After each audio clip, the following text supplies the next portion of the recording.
Pulau Nias yang dikenal dengan surfing kelas dunia ternyata juga memiliki potensi. Salah satunya ada di Pulau Gosong Uma yang terletak di Kecamatan Lahewa, Kabupaten Nias Utara, yang merupakan spot snorkeling dan diving yang menakjubkan.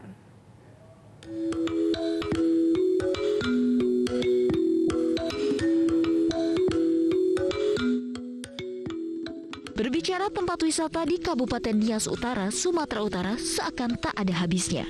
Namun bagi Anda pemburu wisata bawah laut, Anda wajib mengunjungi lokasi yang satu ini, yaitu Pulau Gosong Uma. Untuk sampai di Pulau Gosong Uma, wisatawan akan menempuh perjalanan jalur laut dengan menaiki perahu bot dari pantai Sohahau atau dari pantai Turuleto sekitar 15 hingga 20 menit lamanya. Namun perjalanan Anda akan terbayar dengan keindahan bawah laut Pulau Gosong Uma. Di sini Anda bisa menikmati gerombolan spesies ikan laut yang berwarna-warni akan membuat setiap mata yang memandang berdecak kagum, serta lengkap dengan terumbu karangnya. Spot diving favorit di sini yakni kapal niaga atau kapal barang dari Hindia Belanda. Menurut warga setempat, kala itu kapal ini dikejar oleh kapal Jepang, istilah dalam bahasa Nias, Govanivo, lalu menabrak gosong karang di perairan tersebut.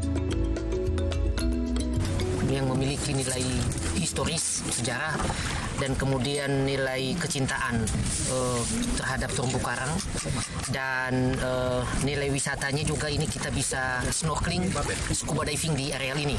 Harapan kita ke depan, pusat bisa memberikan perhatian yang lebih serius.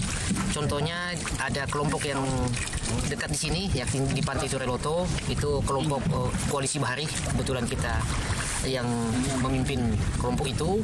Harapan kita ada kapal wisata yang bisa membawa penumpang ke sini, yang bisa menikmati situasi lingkungan ini, snorkeling dan scuba diving. Bangkai kapal ini berada di kedalaman 20 meter saat itu.